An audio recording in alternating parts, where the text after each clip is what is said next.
Intambara ikomeye nicyo cyigisho cy'iki gihembwe. Intsinzi y'urukundo rw'Imana niyo nsanganyamatsiko y'iki cyumweru. Icyo kwibukwa kiboneka mu Byahishuwe igice cya 21, umurongo wa 3 n'umurongo wa 4. Numva ijwi rirenga rivuye kuri ya ntebe rivuga riti, dore ihema ry'Imana riri hamwe n'abantu, kandi izaturana nabo bazaba abantu bayo, kandi Imana ubwayo izabana nabo ibe Imana yabo.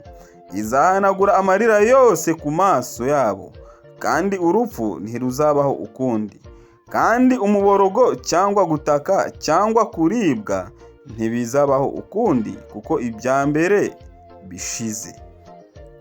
Nshuti bakundwa, aya ni amagambo akomeye cyane agaragaza ibyiringiro ubwoko bw'Imana bukwiye kugira mu gihe ubwo amakuba agiye gutera mu bihe biri imbere.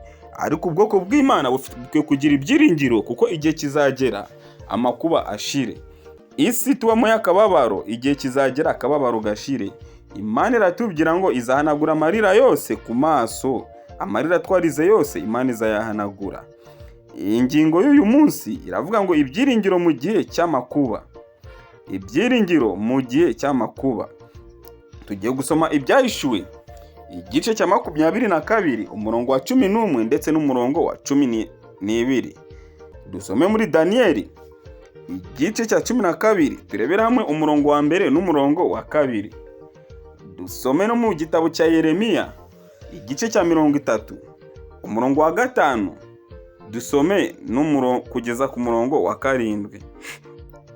Ibyahishuwe 22, umurongo wa 11 tugeze wa 12. Ukiranirwa agumye akiranirwe, uwanduye mu mutima agumye yandure, umukiranutsi agumye akiranuke, uwera agumye yezwe. Dore ndaza vuba nzanye ingororano, kugira ngo ngororere umuntu wese ibikwiriye ibyo yakoze. Dusome Daniyeli igice cya 12, dusome umurongo wa 1 ndetse dusome n'umurongo wa 2. Daniyeli igice cya 12, dusome umurongo wa 1, dusome n'umurongo wa 2. Hari amagambo avuga ngo, muri Daniyeli igice cya 12, umurongo waho wa 1, dusome n'umurongo wa 2. Umutwe w'amagambo aravuga ngo, Daniyeli yerekwa iby'iminsi y'imperuka. Maze icyo gihe Mikayeli wa mutware ukomeye ujya uhagararira abantu bawe azahaguruka. Hazaba ari igihe cy'umubabaro utigeze kubaho, uhereye igihe amahanga yabereyeho ukageza icyo gihe. Nuko icyo gihe abantu bawe bazaba banditswe mu gitabo bazarokorwa, kandi benshi bo muri bo bazaba barasinziriye mu gitaka bazakanguka. Bamwe bazakangukira ubugingo buhoraho, abandi bazakangukira gukorwa n'isoni no gusuzugurwa iteka ryose. Inshuti bakundwa, igihe cy'amakuba kiraje kiregereye. Ni igihe cy'umubabaro utarigeze kubaho, kandi abantu benshi icyo gihe, abantu b'Imana bazaba baranditswe mu gitabo, icyo gihe bazarokoka. Ariko abantu benshi bazaba barapfuye bazakanguka.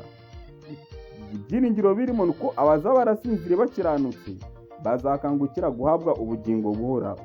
Nyamara abazaba bari abakiranutsi bo ubwo bazakangukira ubugingo buhoraho, abanyabyaha bazakangukirwa kugira ngo bakozwe n'isoni. Dusome muri Yeremiya igice cya 30, turebere hamwe umurongo waho wa 5 kugeza umurongo wa 7.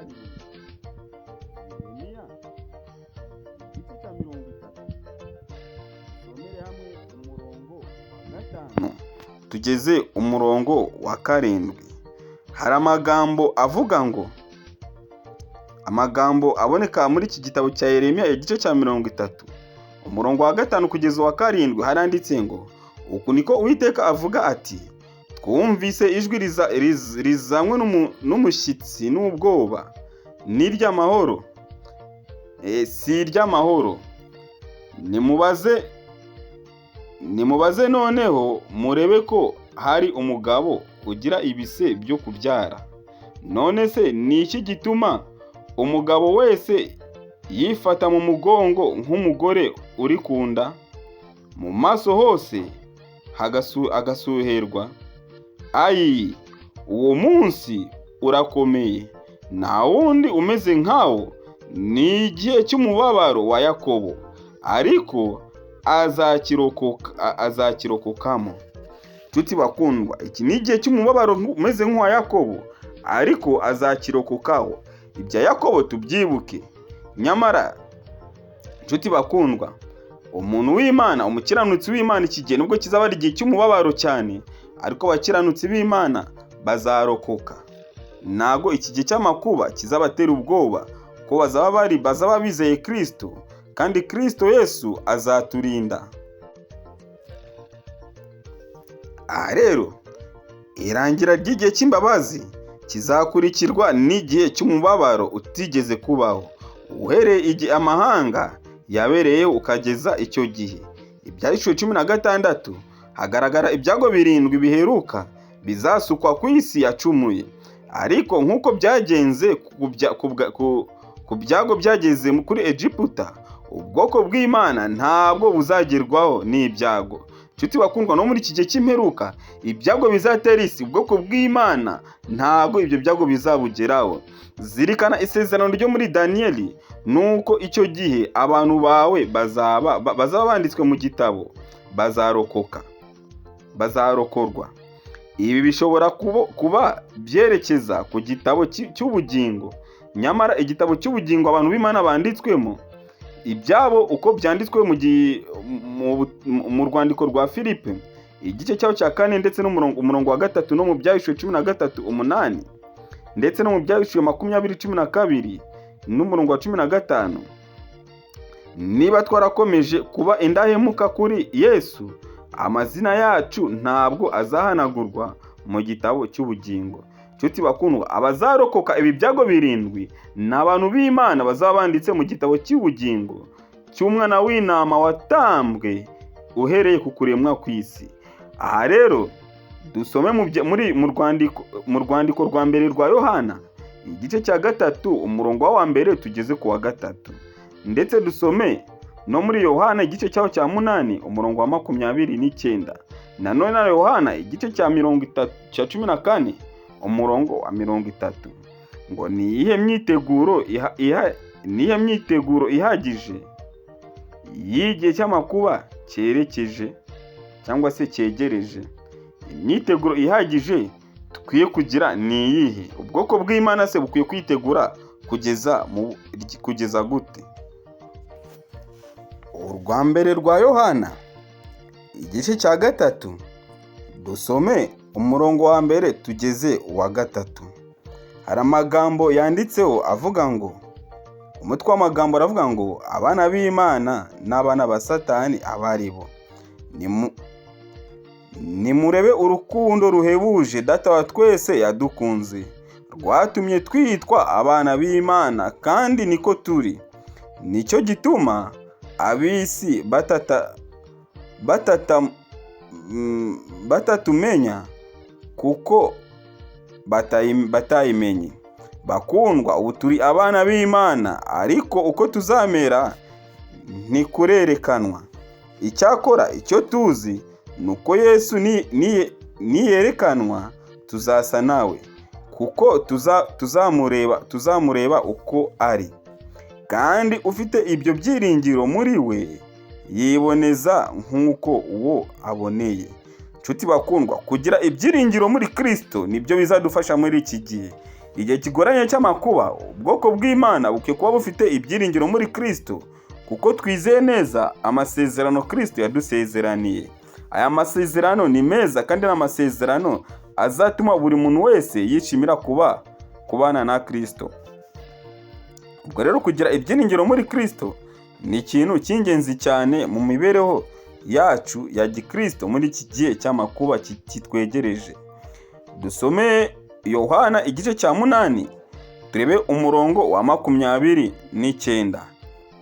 Yohana 8:29 hari amagambo avuga ngo, umutwe w'amagambo uravuga ngo, umutwe w'amagambo uravuga ngo ahanurira abantu ko bazapfana ibyaha. 29 haravuga ngo, kandi wantumye turi kumwe, ntiyansize njyenyine kuko nkora ibyo ashima. Kristo yize ko wamutumye bakiri kumwe kubera ko akora ibyo ashima. Dukwiye kugira ibyiringiro natwe tugahora dukora ibyo Uwiteka Imana yacu ishima, kugira ngo tuzarushe kubana nawe kandi tunezerewe. Yohana 14 umurongo wa 30 naho hari amagambo meza cyane yavuga ngo, Yohana 14 umurongo wa 30 umutwe w'amagambo aravuga ngo, Yesu asezera ku bigishwa be. 30 sinyivugana namwe byinshi kuko umutware w'ab'isi aza kandi ntacyo amfiteho.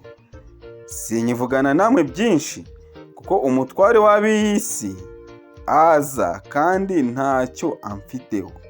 Ntacyo umutware w'ab'isi afite Yesu Kristo, kuko Kristo ari kumwe n'Imana. Natwe tukwiye kwiga kubana n'Imana. Nta mudayimoni wazaduhangara mu gihe tuzaba turi kumwe n'Imana. Bene data, mu gihe cy'umubabaro ubwoko bw'Imana buba bufitanye na Yesu umushikirano wimbitse cyane ku buryo nta kintu kibasha kuwuhindura. Icyifuzo cyabo kibanze ni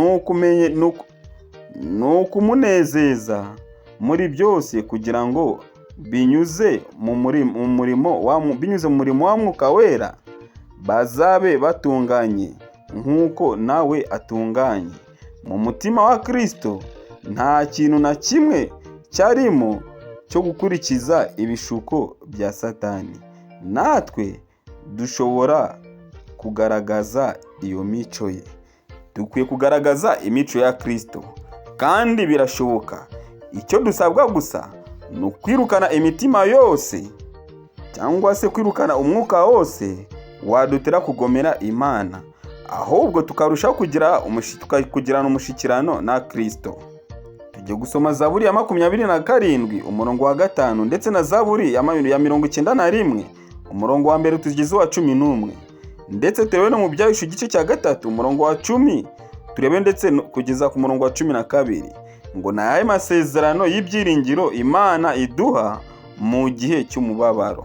Mbese mu gihe cy'umubabaro naye masezerano y'ibyiringiro Imana iduha.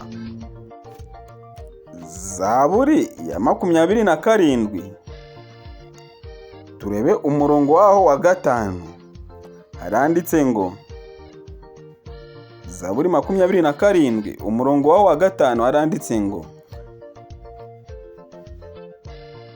kuko ku munsi w'amakuba azandindisha kumpisha mu ihema rye, mu bwihisho bwo mu ihema rye niho azampisha. Azanshira hejuru ampagarike ku gitare. Kristo yiteguye kuduhisha. Kristo yiteguye kuduhisha mu bwihisho bwo mu mababa ye, kandi Kristo azadushyira mu bwihisho bwo mu ihema rye, niho azaduhisha. Rero icyo dusabwa ni ukwiringira Kristo, ni ukwizera Kristo, kuko amasezerano aduha ni meza kandi n'ay'agaciro. Ubu rero tujye kureba isomo riboneka muri Zaburi ya 91 turebe umurongo wa 1 tugeze uwa 11. Zaburi ya 91 turebe umurongo wa 1 tugeze umurongo wa 11. Aya magambo ni amagambo y'ibyiringiro, ni amagambo akwiye kudutera ibyiringiro, agaragaza amasezerano Kristo yadusezeranije igihe tuzaba turi mu gihe cy'amakuba. Ntabwo tukwiye gutinya igihe cy'amakuba. Ubu mu rwihisho rw'isumba byose azahama mu gicucu cy'ishobora byose. Uba mu bwihisho bw'isumba byose azahama mu gicucu cy'ishobora byose. Ndabwira Uwiteka nti, uri ubuhungiro bwanjye, ni igihome kinkingira, Imana yanjye niringira. Kuko ari we uzagukiza ikigoyi cy'umugoyi na mugiga irimbura. Azakubundikiza amoya ye, kandi azajya ahungira munsi y'amababa ye. Umurava we n'ingabo n'icyuma kigukingira. Igiteye ubwoba cya nijoro ntikizagutinyisha, cyangwa umwambi ugenda ku manywa, cyangwa mugiga igendera mu mwijima, cyangwa kurimbura gitsemba ku manywa y'ihangu. Abantu 1000 bazagwa iruhande rwawe, abantu inzovu bazagwa iburyo bwawe, ariko ntibizakugeraho. Uzabirebesha amaso yawe gusa, ubone ibihembo by'abanyabyaha, kuko ari wowe buhungiro bwanjye. Uwiteka wagize isumba byose ubuturo. Nuko nta kibi kizakuzaho, kandi nta cyago kizagera mu ihema ryawe.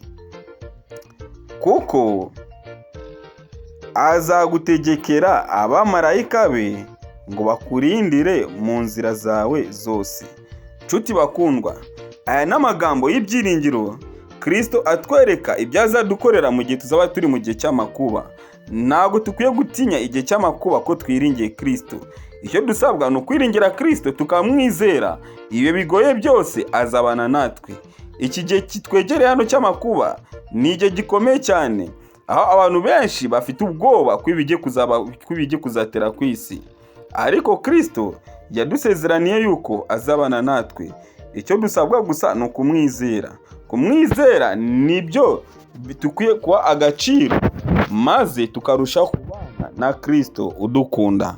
Turebe amagambo aboneka mu Byahishuwe igice cya 3, turebere hamwe umurongo waho wa 10 tugeze ku murongo wa 12.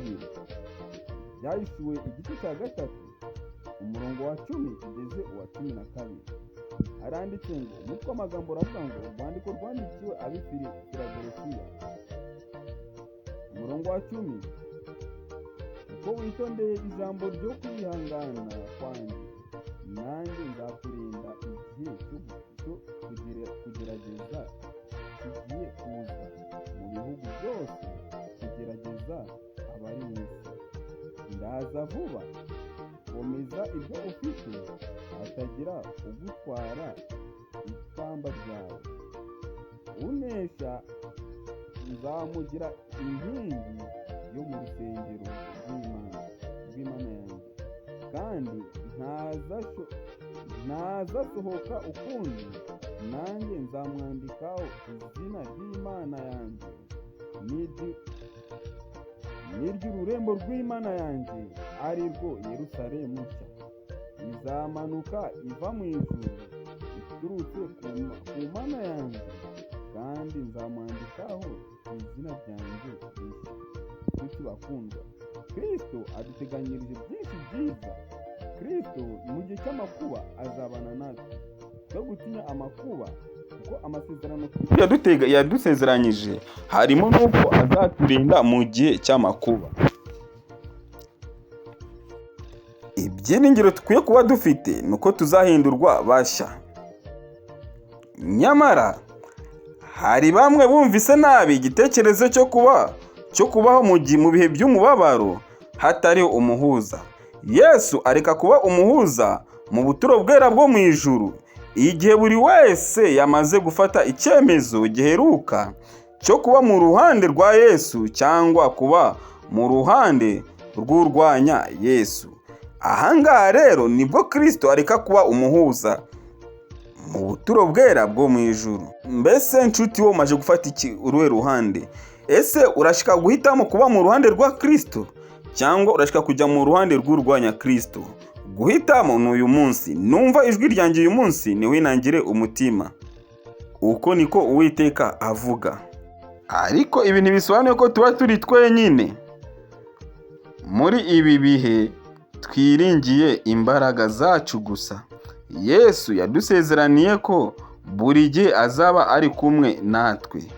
Ni ukuri, kwizera bikomeza kubaho n'igihe tudashobora kureba, kandi bigakomeza kubaho nubwo isi iri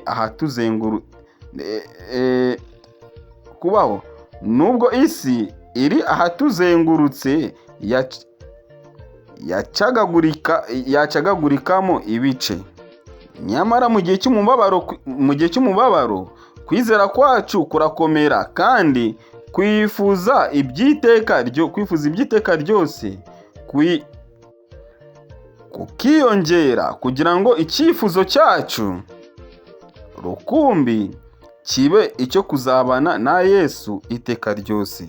Nshuti bakundwa, icyifuzo cyawe gikwiye kuba icyo kuzabana na Yesu by'iteka ryose. Rero kugira ngo ugire iki cyifuzo, numara kugira icyifuzo cyo kumva ko kubana na Yesu by'iteka ryose aribyo ushize imbere, nta gihe cy'amakuba utazacamo. Kristo azakomeza abe iruhande rwawe, kandi azakomeza abane nawe. Muri iki gihe rero twegereje igihe cy'amakuba, ndagusabye kugira ngo amahitamo yawe azabe ari amahitamo yo guhitamo kubana na Kristo. Icyo ni cyo ngusabiye muri aka kanya, nanjye nisabira mu izina rya Yesu Kristo umwami wacu. Amena. Dusenge Imana. Uwiteka Imana, turagushimye, turaguhimbaje. Tugushimiye ko uri umurengezi wacu. Tugushimye ko uri umuremyi wacu. Nyamara turabona ko twegereye mu gihe cy'akaga, twegereje igihe cy'amakuba. Ariko turagusabye kugira ngo muri iki gihe ukomeze uduhe ibyiringiro, kandi ibyo byiringiro byo kuzabana nawe, byo kuzabonana nawe ubwo uzaba ugarutse, bizaba ari ibyiringiro byo kudukomeza, kugira ngo iki cy'amakuba tujye kuzacamo mu gihe kiri imbere hano, tuzabashe kukinyuramo dushikamye. Ubane natwe rero, uduhe Mwuka wawe wera akomeze abane natwe. Nibyo dusabiye ubuntu mu izina rya Yesu Kristo umwami wacu. Amena.